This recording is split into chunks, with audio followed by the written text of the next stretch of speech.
Hey guys, thanks for tuning into the channel. Today we're going to go over a simple modification you can do to your M1 Garand, and I'm going to give you guys a little bit of a history behind it. As you see here, we just got a M1 Garand from CMP, and we want to avoid some of the mishaps we have with over gassing the rifle and some of the damage that can occur from that. Let me take you off a wide end, get this hideous bow out of the table, and give you guys a little bit better look at what we're going to be doing. What we're going to focus on is the gas system of the M1 Garand. So in order to change something in this gas system, I think we need to learn a little bit more about it. In essence, the gas system takes a hole that is drilled inside the barrel, routes the expanding gases from firing the cartridge after the bullet passes by that port, takes it into this chamber, which then pushes up against the operating rod, which cycles the action. Originally, this wasn't the case for the M1 Garand. It was originally proposed with an extension of the gas tube on the end. There was no hole drilled in the barrel, and it was thought that the hole would increase erosion and it would also impede inaccuracy. So they were catching the escaping gases off the end of the barrel. With this system, there were some inherent flaws that after testing they found. They went to this system.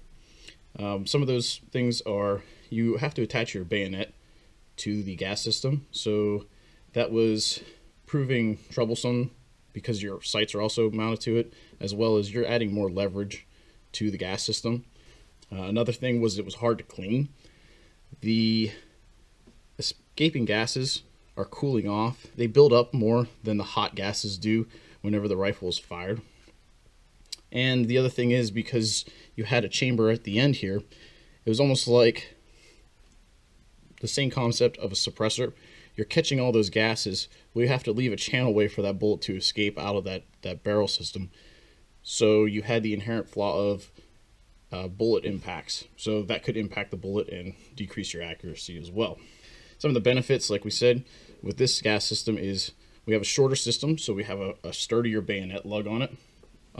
Which means that our sight is mounted more firmly onto it, which would increase accuracy. We've corrected the maintenance problem because we have hotter gases and they burn a lot better whenever they're hot instead of whenever they're cool. So we don't have to worry about all that powder fouling buildup.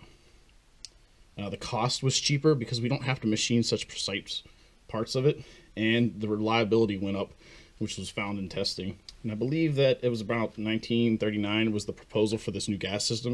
In 1940, it was actually fully engineered and into production line. So there are some variants of the M1 Garand that still have that gas trap system on it, even though they were still requesting that they take them back in and refurbish them to this standard.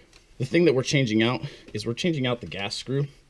These are originally a solid piece of thread material. Whenever we get it out, you'll be able to see it a little bit more clearly. After some time, it was changed because they wanted to start mounting rifle-propelled grenades onto it. In order to do that, we have to decrease the gas system. Not only did they go through a visual change on the outside of it, from kind of a star pattern, or from a slot pattern to a star pattern, but internally, they inserted a spring and a plunger system so that whenever you did attach the grenade launcher system, you can bleed off that excess gas and you not damage your rifle. The problem that I have been having with factory loads and hand loads that are designed for the M1 Garand system is that there's too much gas imparting a lot more force to the op system. So I want to reduce that.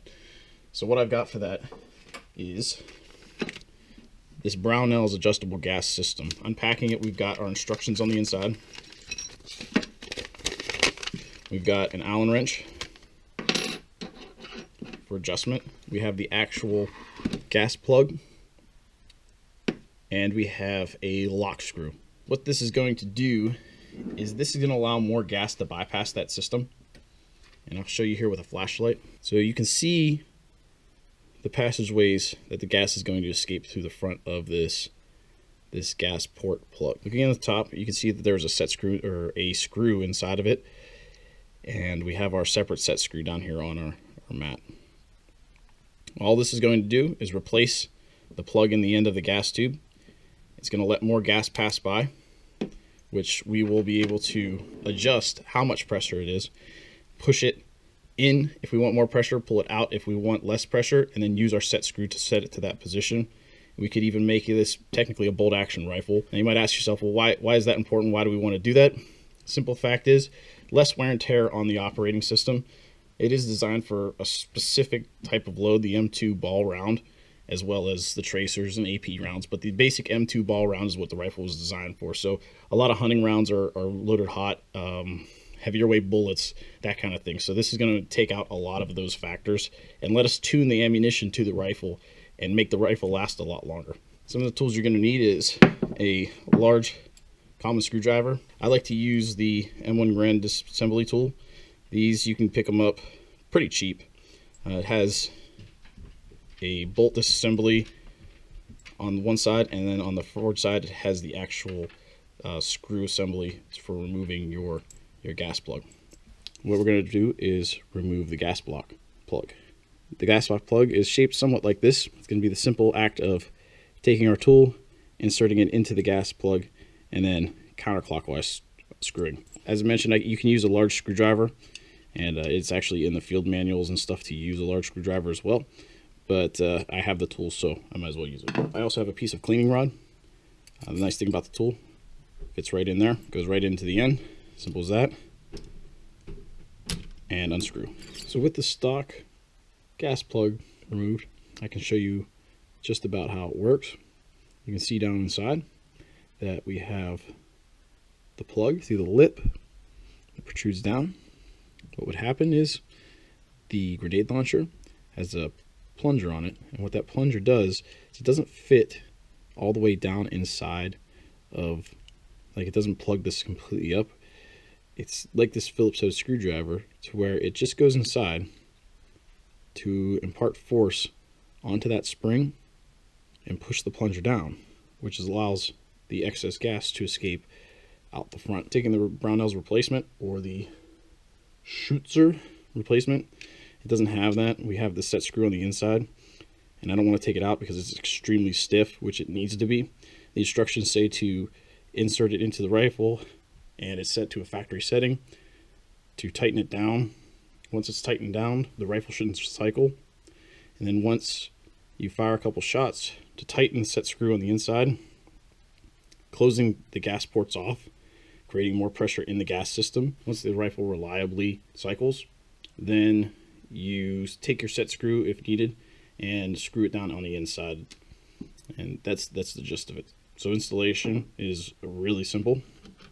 I'm just going to take it, put it into the gas tube, tighten it down, use my tool, tighten it by hand, and then I want to give it a little bit of torque, but nothing major on it.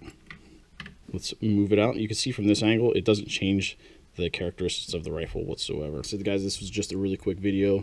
Gave you a little bit of history of the gas system of the M1 Garand, the installation of the Schutzen adjustable M1 gas system plug, and made something last a lot longer than it would have if we didn't take care of it. A couple disclaimers: I did use the Schutzen manufacturer paperwork, and the other thing I used for reference material was this outstanding book, the M1 Garand Rifle by Bruce Canfield. This was suggested to me off of Forgotten Weapons from Ian, and if you want to know anything about the M1 Garand, it's definitely in here. So if you're just tinkering, it's probably too much information for you, but for something like this and wanting to know the ins and outs on why something was developed, this is definitely the book for you guys. So hope you all enjoyed.